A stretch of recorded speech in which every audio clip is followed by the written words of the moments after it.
Ele começa a influenciar Israel a não adorar a Deus. Fecha os templos da igreja, fecha as portas da igreja e faz todo o possível para que Israel não adore a Deus. E faz todo o possível para que Israel não dê ouvidos a nenhuma palavra que Deus vai entregar para o povo. Primeiro, o templo de Israel ele está fechado. Segundo ponto, os profetas de Israel, segundo a doutrina de Acabe, não poderiam profetizar de modo algum, não poderiam abrir a sua boca de modo algum.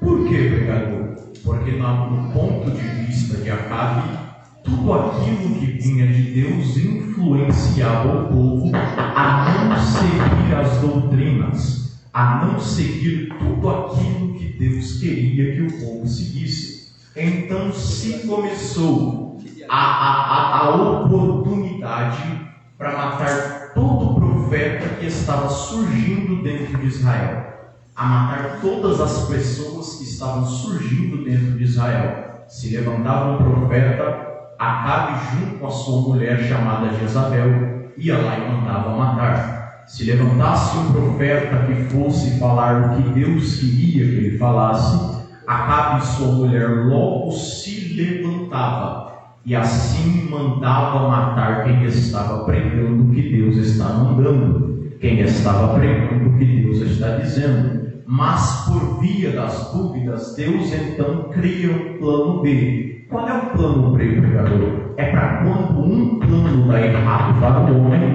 ele sempre vai ter outra opção. Ele sempre vai ter outra válvula de escape para que o homem possa ter novas oportunidades. Primeiro, o governo de Israel é responsável e conhecido por governo que mata profeta, por governo que tenta calar a boca do profeta. Mas essa situação começou por si só a dar errada, começou por si só a ter um ponto final. E por que, pregador? Porque Deus agora vai levantar um escolhido com a sua proteção, que Deus vai levantar um escolhido com a sua glória. Como assim, pregador? O Senhor está dizendo que tem gente que Deus guarda mais, que Deus cuida mais, e que Deus ele há de batizar mais. Não, eu digo que Deus ele tem um cuidado para cada um de nós. Ele tem um cuidado para cada vida que está dentro do templo da igreja. Primeiro, os pregadores daquela época, quando sabiam que que os profetas não poderiam profetizar, eles fechavam a sua boca. Por que, pregador? Porque se o governo está dizendo que não é para pregar, eu não vou pregar. Se o governo está dizendo que é para me fechar a minha boca, eu vou manter ela fechada. E Deus odeia quem segue lei de governo. Deus odeia quem segue lei de homem que não tem estrutura suficiente para ter uma carga real para levantar o povo de Deus. Então se começa a levantar esse homem dentro de Israel. O homem, em primeira noção, ninguém o conhece. Em primeira noção, ninguém sabe de onde ele vem. E se ninguém sabe de onde ele vem, ninguém pode esperar nada. Ninguém pode dizer nada. Alguém está olhando Elias vindo dentro de Israel e está dizendo: vem mais um profeta que quando descobrir que vai morrer, vai parar de profetizar. Vem mais um profeta que quando descobrir que não se pode falar de Deus dentro da casa, ele vai saber que tem alguém que manda matar, que tem alguém que manda cobrir. E é muito fácil, muito simples o que mandam fazer com esse tipo de profeta. Elias chega dentro de Israel, Elias chega dentro daquela cidade que não tem conserto para viver com Deus, e chega com uma autoridade tremenda do céu, e chega com um poder grandioso diante com Deus. E primeiro ponto que eu aplico nesse texto que antes de Elias chegar para profetizar para Israel, primeiro aparece um ponto na Bíblia onde não diz que Elias orou antes de chegar em Israel. Elias ora para profetizar em Israel. Por que ele ora, pregador, para profetizar em Israel? Porque ele sabia muito bem com quem ele iria lidar. Ele sabia muito bem com quem ele iria falar. Então ele precisava de uma profecia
fases em que o profeta passa com Deus. Primeira fase, no capítulo 17, o profeta prega, o profeta abre a boca, o profeta descarrega tudo aquilo que Deus tem para falar com o povo. E o que diz no seguinte passo? Elias, vai para o ribeiro que ali eu te proverei.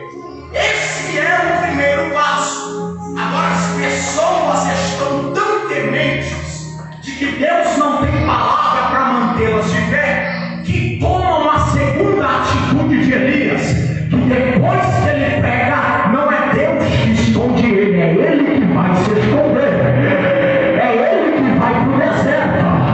E Deus está gritando para a alma de alguém aqui nessa noite: não é para ir para deserto, não é para se criar em buraco de tatu, não é para fechar a boca quando eles estão andando a pé, é para continuar de pé, rapaz. Aleluia, Jesus. Glória a Deus. Agora, o que eu mais aprendo com Elias aqui é que existem duas fases. Qual é a primeira fase, pregador? É pregar o que Deus manda e Deus esconde. É pregar o que Deus manda e Ele mesmo se esconder. Qual é a diferença? Qual é os pontos que se há nesse texto? O texto frisa e diz para alguém nessa noite: se eu falei que eu é para falar, meu filho, abre a boca. Eu vou manter você de pé, eu vou manter tua casa de pé, eu vou manter tua família de pé, eu vou manter tua casa de pé, vou manter esposo, vou manter esposa, vou manter mãe, vou manter. Eu falei que é para falar, rapaz. Aleluia, Jesus. Agora, o passo seguinte se está quando Elias está no ribeiro. Só que Deus esconde Elias por 3 meses. Só que uma hora, Elias tem pão e carne para ele. Elias tem tudo que ele precisa no ribeiro. Diga comigo, mais um ribeiro. Uma hora vai se secar. Sabe por quê? Estamos tão estruturados com Deus, estamos tão felizes com a bonança que Deus tem descarregado para nossas vidas, que às vezes pensamos que depois de profetizarmos, iremos parar no ribeiro, iremos ficar na bonança do ribeiro. E por que, pregador? No ribeiro não precisa trabalhar, no ribeiro não precisa ir buscar nada. Por que, pregador? Porque Deus prove tudo que ele precisa no ribeiro. Só que diga comigo, uma hora vai tudo acabar. E por que, pregador? Para você se lembrar de onde Deus te chamou para falar.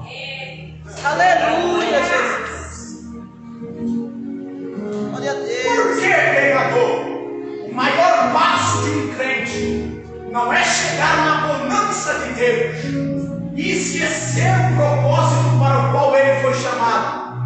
Sabe qual que é o problema? As pessoas pensam que o minuto de bonança com Deus vai tirar todo o peso ministerial que um dia colocou nele. Mas Deus está dizendo para alguém: Elias, lembra para que foi que você foi levantado? Lembra para que foi que você foi chamado? Lembra para que foi que eu mandei você abrir a sua boca? O ribeiro vai se secar para você ver que eu sou na tua vida. O ribeiro vai se secar para você entender que o compromisso que eu tenho com você é maior do que a bonança que você foi chamado. Elias sai do ribeiro. Eu vou encerrar, tem 10 minutos. Elias sai do ribeiro segundo uma palavra de Deus, sim ou não? Sim. O maior fator aqui que se acontece esse maior é um dos maiores milagres que há no livro de Reis. Por quê, pregador? Existe uma palavra que Deus envia para o profeta para dizer: Elias, sai do ribeiro, sai de onde eu te coloquei,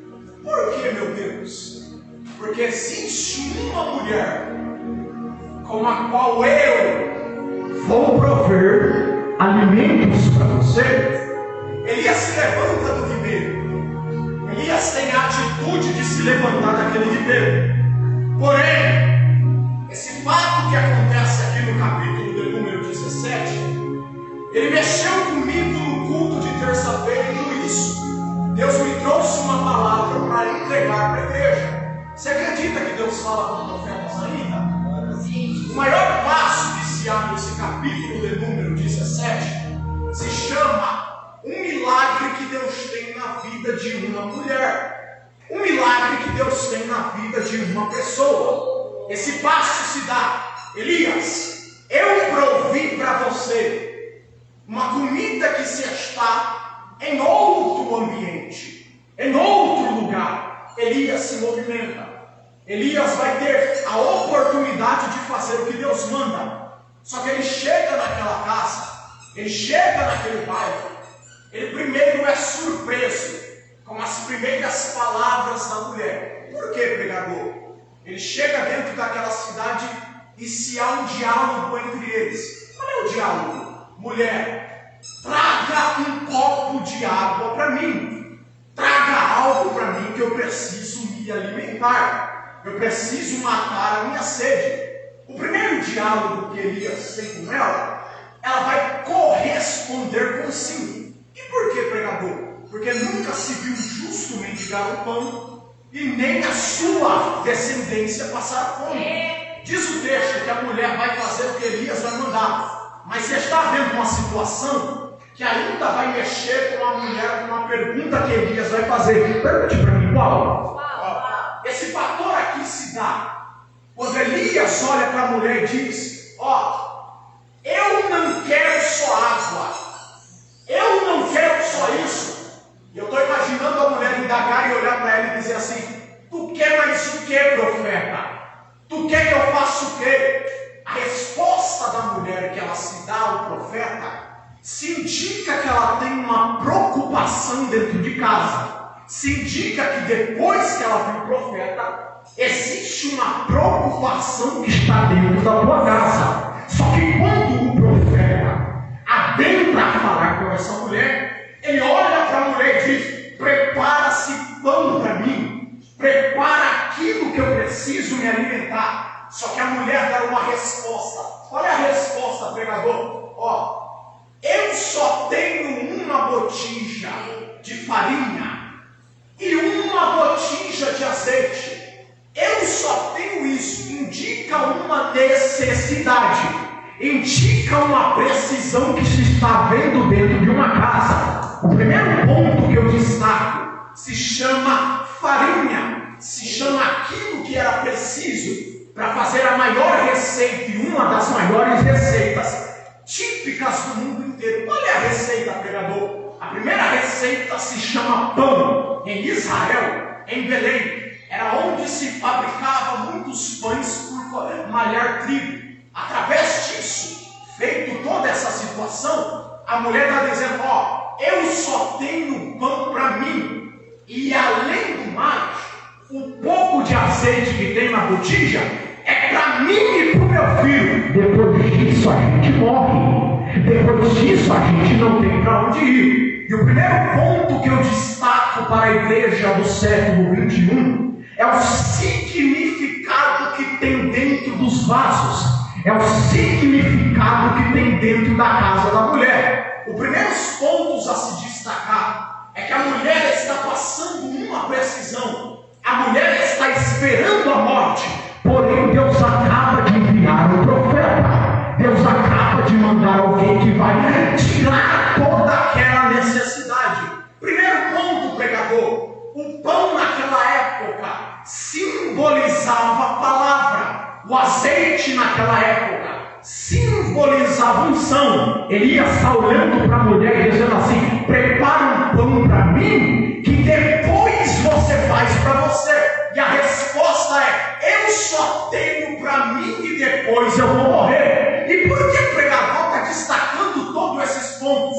Porque na maioria dos casos, você já tem uma palavra dentro do vaso e está esquecendo a origem. Você já tem uma palavra no vaso e está esquecendo que a casa ainda vai se manter.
de farinha.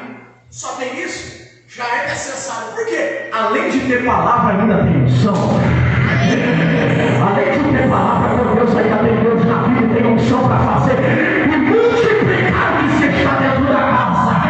Eu estou olhando para alguém nessa noite e dizendo assim: eu não vou multiplicar, eu vou pegar o pouco que você tem para fazer milagre na sua vida, rapaz. Aleluia, Jesus. Segundo ponto é que Deus não chamou ninguém para viver de miséria. Deus não chamou ninguém para viver de desgraçado. O que é desgraçado, pregador? Alguém que não tem como sobreviver. Alguém que não tem recursos para continuar de pé. E segundo passo, Deus não te chamou para viver de provisão. Deus te chamou para ser provedor para a vida dos outros. E Deus está olhando para alguém nessa noite e está dizendo assim: o tempo de ficar precisando de provisão acabou. E por que, pregador? Porque já tem palavra e azeite na tua vida, rapaz. Aleluia. Pregador, eu sei que as situações me afloram no dia a dia. Eu sei que tem dia que eu olho para o vaso e digo: hoje eu paro. Eu sei que tem dia que eu olho para o vaso e diz: hoje eu não fico de pé. Mas Deus me libera uma palavra para dizer para alguém aqui: tudo que você precisa está dentro do vaso. Tudo que você precisa está dentro de você.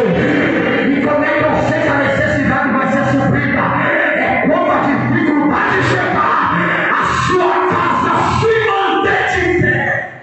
Aleluia.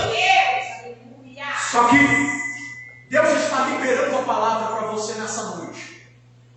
O tempo de ficar precisando de provisão para a tua casa acabou. Por quê, pregador? Porque Deus está te levantando como provedor. Aleluia, Jesus. Você não vai precisar usar recurso de ninguém, porque Deus vai usar Só o pouco que tem em você para abençoar a vida dos outros. Aleluia. Só que diga comigo a partir de hoje: A partir de hoje, eu vou investir eu vou investir nas provisões que Deus me dá. nas provisões que Deus me dá. Por que, pregador? Como é que vive uma provisão com Deus? Está sempre precisando de um, após viver o necessário pelo mal que já passou. Já percebeu que as pessoas estão vivendo provisões a vida inteira, porque não investem no pouco que Deus dá para elas? Só que a palavra que Deus libera para a tua vida é: comece a investir no que eu estou te dando. Comece a investir no que eu estou colocando na tua mão. Para de querer fazer coisa na tua cabeça. Para de querer fazer coisas para se satisfazer. E Deus está dizendo: eu vou levantar uma igreja que não vai precisar de provisão, mas que vai Prover o mundo lá fora. Que vai prover o mundo lá fora. E como é que eu sei disso, pregador? Porque você tem duas coisas dentro de você. Quais são as duas coisas? Pão e palavra. Azeite e palavra. Unção e palavra. Você não precisa de mais nada. Por quê? Quando eu abrir a boca, Deus vai falar por mim. Amém? Deus abençoe.